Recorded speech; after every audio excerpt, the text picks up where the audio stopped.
ಮಾಜಿ ವೈದ್ಯಕೀಯ ಶಿಕ್ಷಣ ಸಚಿವರು ಕರ್ನಾಟಕ ಸರ್ಕಾರ ಇವರನ್ನ ಕಾಲೇಜಿನ ಪ್ರಾಚಾರ್ಯರಾದಂತಹ ಡಾಕ್ಟರ್ ಜೆ.ಕೆ. ಶರ್ಮಾ ಇವರು ಹೂಗುಚ್ಛ ನೀಡಿ ಸ್ವಾಗತಿಸಬೇಕಾಗಿ ವಿನಂತಿ. ಸನ್ಮಾನ್ಯ ಶ್ರೀ ರಮೇಶ್ ವಿ ಕತ್ತಿ ಮಾಜಿ ಸಂಸದರು ಚಿಕ್ಕೋಡಿ ಮತಕ್ಷೇತ್ರ ಇವರನ್ನ ನಮ್ಮ ಕಾಲೇಜಿನ ಪ್ರಾಚಾರ್ಯರಾದಂತಹ ಡಾಕ್ಟರ್ ಜೆ.ಕೆ. ಶರ್ಮಾ ಇವರು ಹೂಗುಚ್ಛ ನೀಡಿ ಸ್ವಾಗತಿಸಬೇಕಾಗಿ ವಿನಂತಿ. ಹಿರಿಯರಾದಂತಹ ಸನ್ಮಾನ್ಯ ಶ್ರೀ ಅರವಿಂದರಾವ್ ದೇಶಪಾಂಡೆ ಅತನಿ ಇವರನ್ನ ನಮ್ಮ ಸಂಸ್ಥೆಯ ಗೌರವಾನ್ವಿತ ಸಿಇಒ ಆದಂತಹ ಡಾಕ್ಟರ್ ಬಿ.ಕೆ.ಎಚ್. ಪಾಟೀಲ್ ಇವರು ಹೂಗುಚ್ಛವನ್ನು ನೀಡಿ ಸ್ವಾಗತಿಸಬೇಕಾಗಿ ವಿನಂತಿ.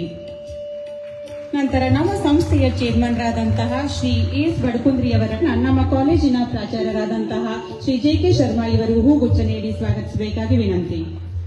ನಮ್ಮ ಸಂಸ್ಥೆಯ ವೈಸ್ ಚೇರ್ಮನ್ರಾದಂತಹ ಶ್ರೀ ಎ.ಐ. ನೀರ್ಲಿ ಅವರನ್ನ ನಮ್ಮ ಕಾಲೇಜಿನ ಪ್ರಾಚಾರ್ಯರಾದಂತಹ ಡಾಕ್ಟರ್ ಜೆ.ಕೆ. ಶರ್ಮಾ ಇವರು ಹೂಗುಚ್ಛವನ್ನು ನೀಡಿ ಸ್ವಾಗತಿಸಬೇಕಾಗಿ ವಿನಂತಿ.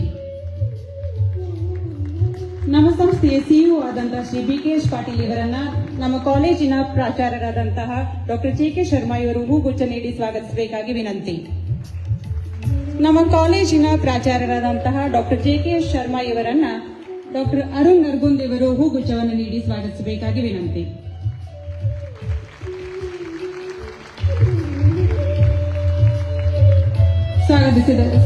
ಹೂಗುಚ್ಛ ನೀಡಿ ಸ್ವಾಗತ ಕೋರಿದ ಎಲ್ಲರಿಗೂ ಧನ್ಯವಾದಗಳು. ಈಗ ಇಂದಿನ ಕಾರ್ಯಕ್ರಮದ ಅತ್ಯಂತ ಅರ್ಥಪೂರ್ಣ ಕ್ಷಣ ಕಾರ್ಯಕ್ರಮದ ಉದ್ಘಾಟನೆ ಕಾರ್ಯಕ್ರಮ. ಪಾವಿತ್ರ್ಯ, ಆರೋಗ್ಯ ಮತ್ತು ಸಕಾರಾತ್ಮಕ ಶಕ್ತಿಗೆ ಸಂಕೇತವಾದಂತಹ ಪೂಜನೀಯ ತುಳಸಿ ಸಸಿಗೆ ನೀರು ಹಾಕುವ ಮೂಲಕ ಈ ಕಾರ್ಯಕ್ರಮವನ್ನ ಉದ್ಘಾಟಿಸಬೇಕಾಗಿ ವೇದಿಕೆ ಮೇಲಿರುವಂತಹ ಎಲ್ಲ ಗಣ್ಯಮಾನ್ಯರನ್ನ ಪೂಜ್ಯರನ್ನ ಕೇಳಿಕೊಳ್ಳುತ್ತೇನೆ.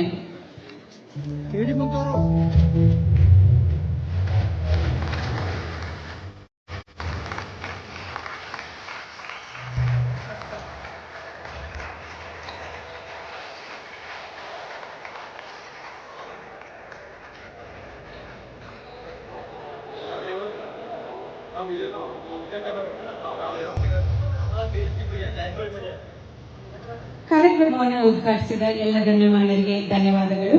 ಈಗ ನಮ್ಮ ಕಾರ್ಯಕ್ರಮವನ್ನು ಉದ್ದೇಶಿಸಿ ಸನ್ಮಾನ್ಯ ಶ್ರೀ ಜಗದೀಶ್ ಶೆಟ್ಟರ್ ಲೋಕಸಭಾ ಸದಸ್ಯರು ಇವರು ಮಾತನಾಡಬೇಕಾಗಿ ಕೇಳಿಕೊಳ್ಳುತ್ತೇನೆ.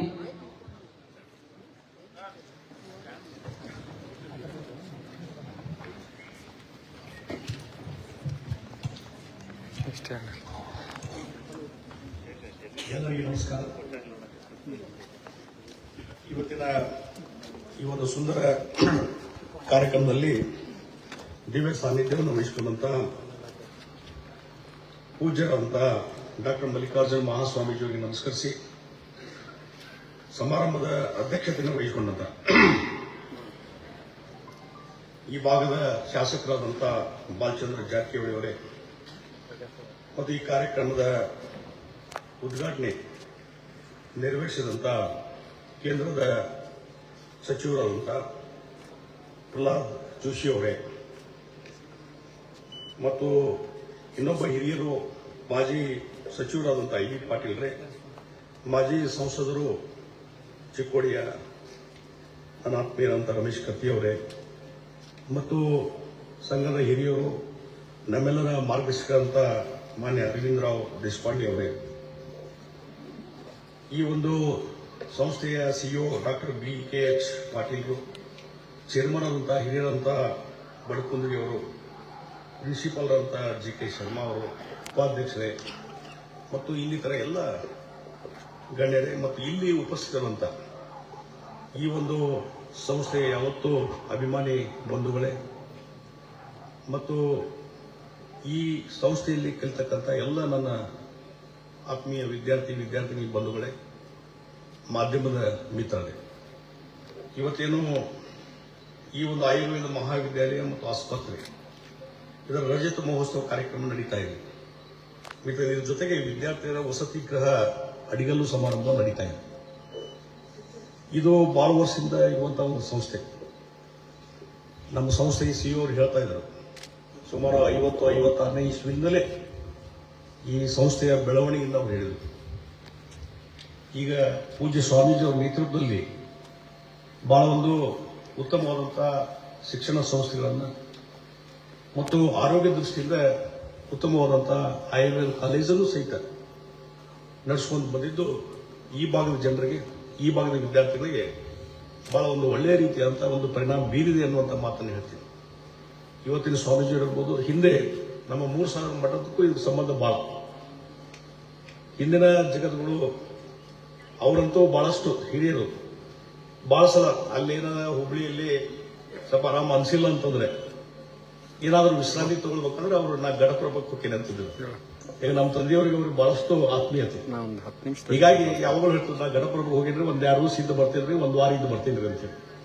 ಈ ರೀತಿ ಗಡಪ್ರಭ ವೈಶಿಷ್ಟ್ಯ.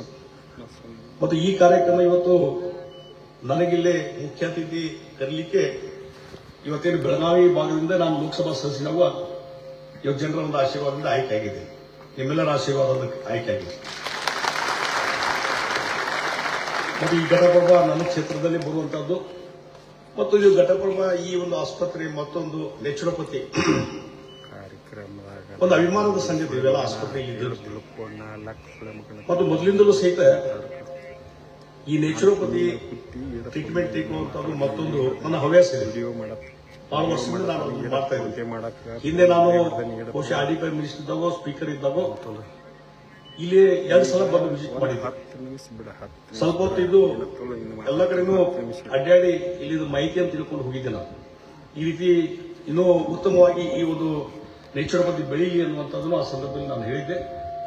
ಅವತ್ತು ಮತ್ತು ಇವತ್ತು ನೋಡಿದಾಗ ಬಹಳಷ್ಟು ಬದಲಾವಣೆ ಆಗಿದ್ದು ನಾನು ನೋಡಿದೆ. ಬಹಳಷ್ಟು ಬದಲಾವಣೆ ಆಗಿದ್ದು, ಆಗ ಇನ್ನೂ ಬದಲಾವಣೆ ಆಗಬೇಕಾಗಿದೆ. ಯಾಕಂದ್ರೆ ಬೇರೆ ಬೇರೆ ನೇಚುರೋಪತಿ ಆಸ್ಪತ್ರೆಗಳು ಯಾವ ರೀತಿ ಬದಲಾವಣೆ ಆಗಿದ್ದಾವೆ. ಯಾಕಂದ್ರೆ ನಾನು ಒಂದು 3-4 ಸಲ ನಮ್ಮ ಧರ್ಮಸ್ಥಳದ ಉಜಿರೆ ಅಲ್ಲಿ ನೇಚುರೋಪತಿ ಆಸ್ಪತ್ರೆಗೆ ಒಂದು 4-5 ಸಲ ಹೋಗಿದ್ದೇನೆ. ನಾನು 1 ವಾರಗಟ್ಟಲೆ ಇದ್ದೇನೆ. ಮತ್ತು ನಿಮ್ಮ ಜಿಂದಾಲ್ ಇದೆ ಬೆಂಗಳೂರು ಹತ್ರ, ಅಲ್ಲಿನೂ ಹೋಗಿದ್ದೆ 1-2 ಸಲ. ಈ ರೀತಿ ಬೇರೆ ಬೇರೆ ರಾಜ್ಯಗಳಿಗೆ ಹೋದಾಗೂ ಸಹಿತ ಬಹಳ ಕುತೂಹಲದಿಂದ ಯಾವ ರೀತಿ ನೇಚುರೋಪತಿ ಆಸ್ಪತ್ರೆಯನ್ನ ಇವು ಡೆವಲಪ್ ಮಾಡಿದ್ದಾರೆ ಅನ್ನುವಂಥದ್ದು ನಾನು ನೋಡ್ತಿದ್ದೇನೆ.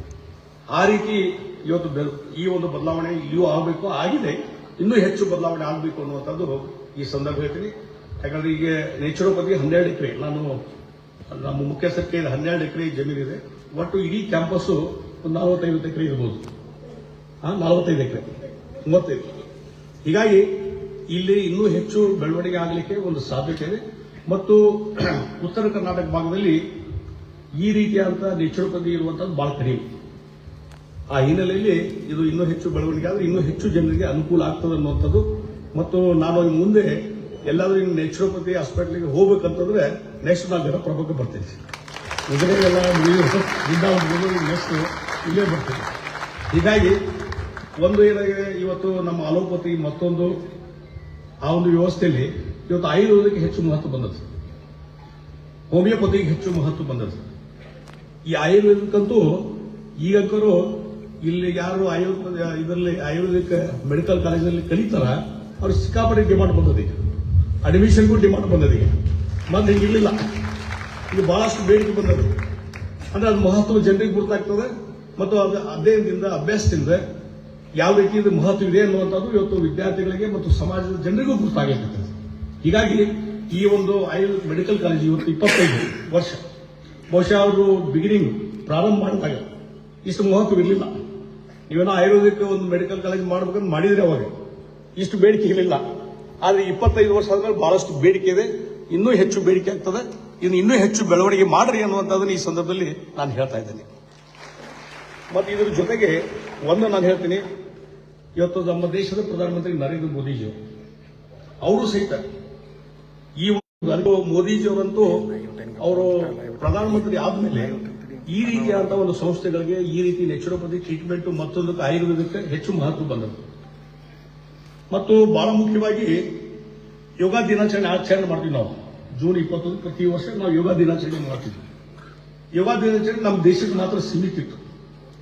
ಆದ್ರೆ ಅದನ್ನ ಇಡೀ ಜಗತ್ತಿಗೆ ತೋರಿಸಿಕೊಟ್ಟಂತವ್ರು ಯಾರಪ್ಪ ಅಂದ್ರೆ ನರೇಂದ್ರ ಮೋದಿಜಿ ಅವರು ಇಡೀ ಜಗತ್ತಿಗೆ ತೋರಿಸ್ತಾರೆ.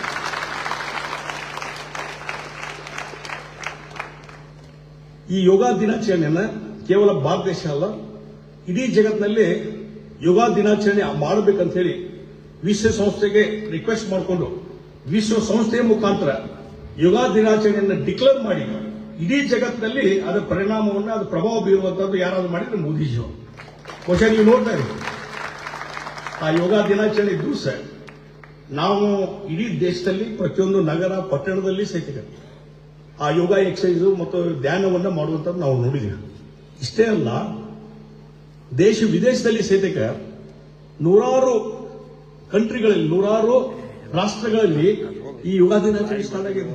ಅಮೆರಿಕ ಇರ್ಬೋದು, ಫಾರಿನ್ ಯುರೋಪಿಯನ್ ಕಂಟ್ರೀಸ್ ಇರ್ಬೋದು, ಎಲ್ಲ ಕಡೆ ಚಾಲು ಆಗಿದೆ. ನಾನು ಅವಾಗ ದಿಲ್ಲಿಯಿಂದ ಹುಬ್ಳಿ ಬರುವಾಗ ಅಥವಾ ಬೆಳಗಾವಿ ಬರುವಾಗ, ಬೆಂಗಳೂರಿಗೆ ಬರುವಾಗ ಕೆಲವರು ಯುವಕರು ಸ್ವಲ್ಪ ಅವ್ರು ನೋಡಿದ್ರೆ ಅನಿಸ್ತದೆ ಇವರು ಯೋಗ ಪಟುಗಳು ಅಂತ ಹೇಳಿ.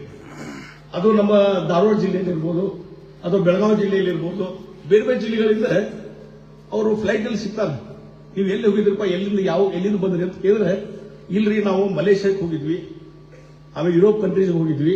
ಯಾಕೆ ಹೋಗಿದ್ರಿ? ಅಲ್ಲಿ ನಾವು ಯೋಗ ಪಟುಗಳು ನಮ್ಮ ಕಡೆಯಿಂದ ಅಲ್ಲಿ ಟ್ರೀಟ್ಮೆಂಟ್ ತೊಗೊಳಕತ್ತಾರೆ, ನನ್ನ ಕಡೆಯಿಂದ ಅಲ್ಲಿ ಟ್ರೀಟ್ಮೆಂಟ್ ತೊಗೊಳಕತ್ತಾರೆ. ಅದ್ರ ಸಲುವಾಗಿ 1 ವರ್ಷ 2 ವರ್ಷ ಅಂತ ನಾವು ಪ್ಯಾಕೇಜ್ ಮಾಡಿ ನಮ್ಗೆ ಕರೆಸಿರ್ತಾರ. ಹೀಗಾಗಿ ನಾವು ಅಲ್ಲಿ ಹೋಗಿ ಯೋಗ ಕಲಿಸಿ ಬರುವಂತ ಕೆಲಸ ನಾವು ಮಾಡಕತ್ತೀವಿ. ಅಂದ್ರೆ ಎಷ್ಟು ಪ್ರಭಾವ ಬೀರಿದೆ ನೀವು ಅರ್ಥ ಮಾಡ್ಕೊಳ್ಳಿ. ಹೀಗಾಗಿ ಅದರ ಹಿನ್ನೆಲೆಯಲ್ಲಿ ಇದನ್ನ ಯೋಗ ಎಕ್ಸರ್ಸೈಸ್ ಇದರ ಮುಖಾಂತರ ಇನ್ನೂ ಹೆಚ್ಚಿನ ರೀತಿ ಆರೋಗ್ಯವನ್ನು ಕಾಪಾಡೋಕೆ ಸಾಧ್ಯ. ಮತ್ತೆ ಈ ರೀತಿ ನೇಚುರೋಪತಿಯಿಂದ, ಆಯುರ್ವೇದಿಕ್ ಟ್ರೀಟ್ಮೆಂಟ್ ಇಂದ ಒಂದು ನಮ್ಮ ದೈಹಿಕವನ್ನು ಆರೋಗ್ಯವನ್ನು ಕಾಪಾಡೋಕೆ ಸಾಧ್ಯತೆ ಮತ್ತು ಅದೇ ರೀತಿ ಮೆಂಟಲ್ ಪೀಸ್, ಮಾನಸಿಕ ಶಾಂತಿಯನ್ನು ನಾವು ಕಾಪಾಡೋದಕ್ಕೆ ಸಾಧ್ಯ. ಈ ಒಂದು ನಾನು ನೇಚುರೋಪತಿಯಲ್ಲಿ ಟ್ರೀಟ್ಮೆಂಟ್ ತಗೊಂಡಿದ್ದ ಒಂದು ಅನುಭವ ಹೇಳಬೇಕಾದ್ರೆ, ಅವಾಗಲಿಂದ 20-35 ವರ್ಷದಿಂದ ಪ್ರತಿ ದಿವಸ ಅರ್ಧ ಗಂಟೆ ಹೆಚ್ಚು ಕಾಲ ಯೋಗ ಎಕ್ಸರ್ಸೈಸ್ ಮಾಡ್ತೀನಿ. ನಾನು ಅವತ್ತೇನು ಕಲ್ತಿಲ್ಲ, ಅಲ್ಲಿಂದ ಇಲ್ಲಿವರೆಗೆ ಒಂದು ದಿವಸ ತಪ್ಪಿಸಿಲ್ಲ. ಬಾಂಬೆಗೆ ಹೋಗ್ಲಿ, ದಿಲ್ಲಿಗೆ ಹೋಗ್ಲಿ, ಬೆಂಗಳೂರು ಹೋಗ್ಲಿ, ಎಲ್ಲೇ ಹೋಗ್ಲಿ, ಯೋಗ ಎಕ್ಸರ್ಸೈಸ್ ಮಾಡಿದ ಮೇಲೆ ಮುಂದೆ ಹೊರಗೆ ಬೀಳೋದು. ಅದರ ಪರಿಣಾಮ ಏನಾಯ್ತು ಅಂತಂದ್ರೆ,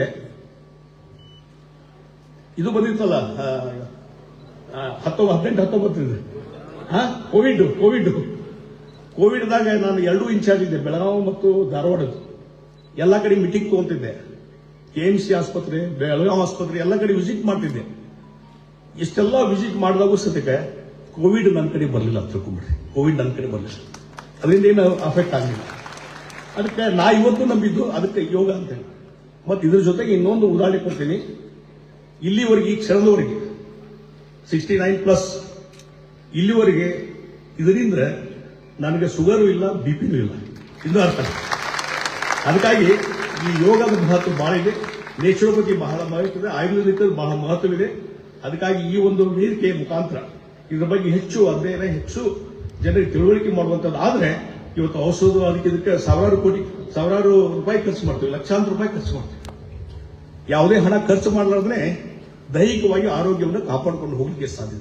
ಅದಕ್ಕಾಗಿ ಇದಕ್ಕೆ ಹೆಚ್ಚು ನಮ್ಮ ಜನಸಾಮಾನ್ಯರು ಗಮನ ಹರಿಸಬೇಕು ಅನ್ನುವಂತ ವಿನಂತಿಯನ್ನು ಮಾಡಿ, ಮತ್ತು ಇವತ್ತೇನು ರಜತ ಮಹೋತ್ಸವ ಕಾರ್ಯಕ್ರಮ ಮತ್ತು ವಿದ್ಯಾರ್ಥಿಗಳ ವಸತಿ ಗೃಹ ಅಡಿಗಲ್ಲು ಇದು ನಡೀತಾ ಇದೆ.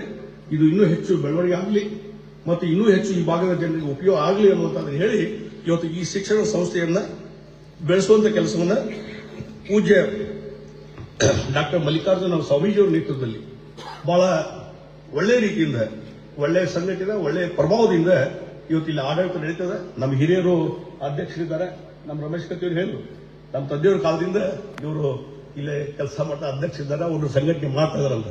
ಅಂತ ಹಿರಿಯರೆಲ್ಲ ಆಶೀರ್ವಾದ ಇದೆ. ಮತ್ತು ನಾ ಇಲ್ಲೇ ನಡಕಲ್ಲಿ ಬಂದು ಕೂತೀನಿ. ಆ ಕಡೆ ರವೀಶ್